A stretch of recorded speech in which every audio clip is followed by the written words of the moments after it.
Fría en la capital de la madre de ciudades. Vamos inmediatamente a tomar contacto con Jairo Pulgarín. Él es periodista del sistema Tropicana en Colombia, porque obviamente nuestros hermanos colombianos, al igual que los hermanos venezolanos que tuvieron ese cimbronazo, el movimiento telúrico, y que hoy les toca lamentablemente al país Colombia pasar por una situación grave, desesperante, de buscar víctimas, de buscar sobrevivientes, y es por eso que vamos a tomar contacto con nuestro colega, a quien le agradecemos infinitamente estos minutos de su tiempo. Jairo, ¿cómo te va? Buen día. Nancy Urquiza y Víctor Gauna te saludamos desde Santiago del Estero, República Argentina. ¿Cómo le va? Buen día, bienvenido. Hola Nancy, hola Víctor, un abrazo para ustedes, mil gracias por ese enorme interés en conocer la situación que estamos viviendo en Colombia. Pues por supuesto, hoy el país amaneció todavía en un estremecimiento enorme como consecuencia de la situación que vivimos ayer. El temblor se presentó a las 7:34 de la mañana. Yo diría que ya no tiene categoría de temblor, sino categoría de terremoto por todas las consecuencias que ustedes muy bien conocen.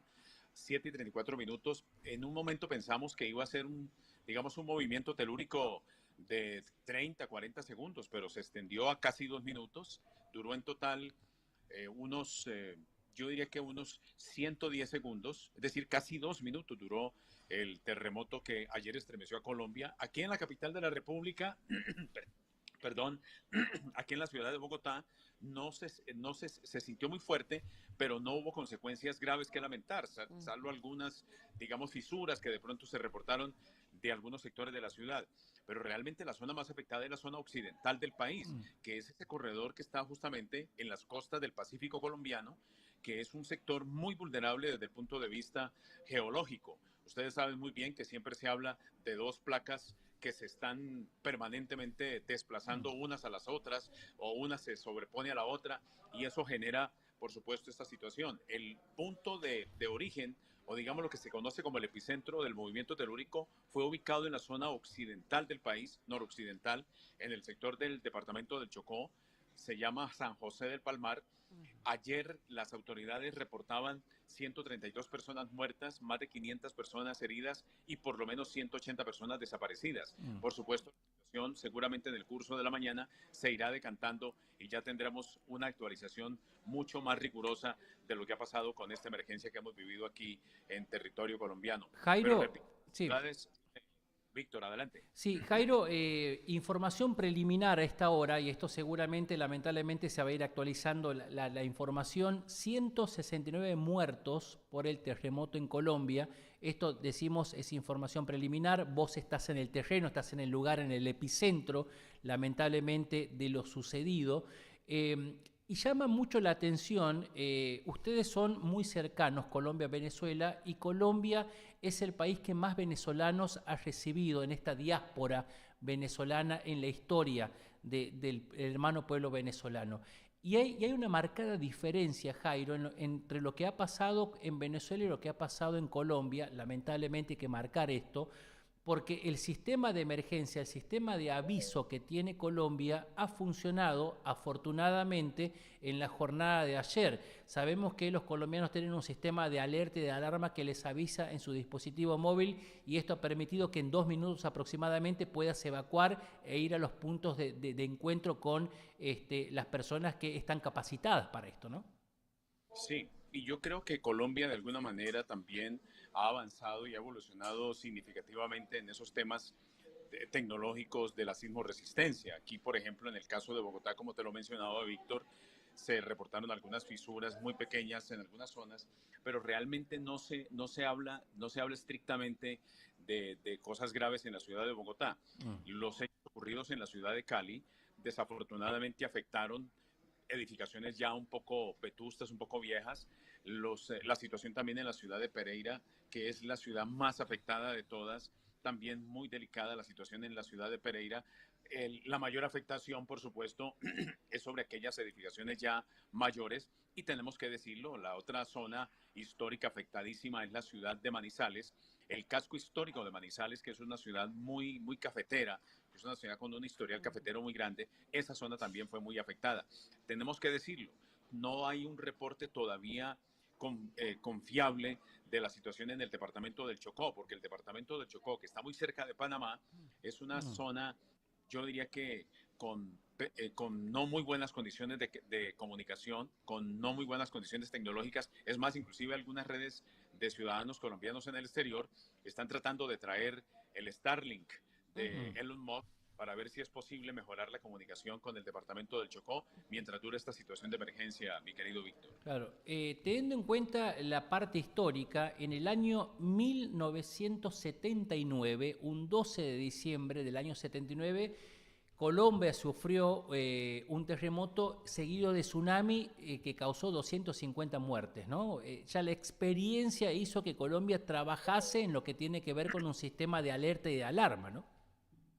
Para todos nosotros es un tema sensible, para todos nosotros es un tema recurrente y delicado, porque nosotros no nos hemos repuesto, digamos, de cosas dramáticas. Lo que vivimos en Venezuela lo sentíamos muy cercano, porque aquí en Colombia tuvimos un terremoto en 1999, en la zona cafetera también, muy cerca de la zona de la que estamos hablando. Ese terremoto también fue un terremoto desastroso, pero siempre el historial de terremotos en Colombia ha ido marcando puntos vulnerables, porque no solamente es el problema que tenemos con las placas tectónicas de las que hablábamos en el Pacífico, sino también las cordilleras, que son muy vulnerables porque son cordilleras que en términos geológicos se dice son cordilleras muy jóvenes y son cordilleras que permanentemente están en movimiento y que generan este tipo de movimientos telúricos. Bien. Bueno, lamentable, bueno, también las imágenes que se conocían ayer, estimado Jairo, en Manizales, por ejemplo, la Universidad de Manizales, viendo cómo se derrumbaban, por ejemplo, los edificios, los estudiantes saliendo, corriendo despavoridamente, desesperadamente, buscando un lugar donde guarecerse y estar a salvo. Son situaciones muy similares a las que ha sucedido con el país hermano y vecino de ustedes de Colombia, Venezuela, ¿no? Y es importante esto como el país hermano venezolano ha informado en la jornada de ayer toda la solidaridad y el apoyo y la ayuda para con los hermanos colombianos, ¿no? Yo diría, Víctor, que todas estas situaciones también exacerban ese sentimiento de solidaridad. Colombia es un país que entiende la vulnerabilidad con este tema de los terremotos y la verdad es que hemos tenido ya muchas experiencias. Hoy en este momento estamos urgidos del apoyo sobre todo de rescatistas, porque como tú muy bien lo sabes, las 48 horas que se sobrevienen a un terremoto son cruciales para poder salvar vidas. Y como son tantas las personas reportadas como desaparecidas, entonces de lo que se trata justamente es de rescatar esas personas y de ponerlas a salvo después de la magnitud de esta emergencia tan grave que hemos afrontado. Yo quiero agradecerte, Víctor, quiero agradecerte, Nancy, la gentileza que ustedes han tenido, de verdad, porque hemos recibido también muchas llamadas de Argentina, hemos recibido muchas llamadas de Buenos Aires, de solidaridad por lo que estamos viviendo aquí en Colombia. Como tú entenderás, yo estoy en este momento en transmisión, hice un break en mi transmisión para poder compartir con ustedes este sentimiento, pero sobre todo para agradecerles infinitamente las manifestaciones de solidaridad por todo lo que está pasando en nuestra querida patria colombiana. Jairo, una consulta breve solamente para no abusar del tiempo que gentilmente nos estás brindando. ¿Cuál es el sistema sísmico que maneja en la construcción Colombia, en este caso, como para darles seguridad de que haya podido muchos edificios soportar semejante movimiento telúrico de tan alta intensidad, ¿no?, que se ha sentido en Colombia? Los ingenieros colombianos dicen que ellos saben muy bien cuáles son las vulnerabilidades y por eso hoy todas las edificaciones, hay una especie como de protocolo en las construcciones hoy en Colombia que trata de ser muy riguroso en el manejo de estas especificaciones. Entonces, gracias a ese protocolo de sismo resistencia, que es el que realmente se aplica en Colombia, muchas edificaciones han logrado soportarlo. Y ayer fue realmente increíble. Yo decía, ¿en qué momento se va a derrumbar este país?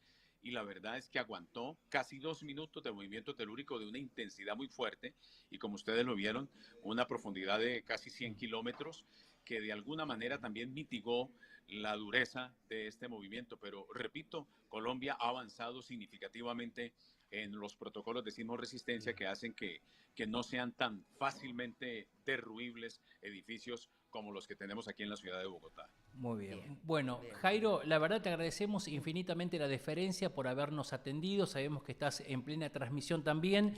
Seguramente vamos a volver a comunicarnos con vos porque queremos seguir de cerca lo que sucede con Colombia. Agradecido, un abrazo a la distancia, Jairo, a todos los hermanos colombianos y bueno, seguiremos en contacto. Y la solidaridad, por supuesto, del pueblo argentino también y acompañarlos. Gracias, Víctor. Un abrazo para ti, un abrazo para Nancy y también un abrazo para Gabriel, que fue la persona que me contactó para esta transmisión. Muy bien, Muchas muchísimas gracias. gracias.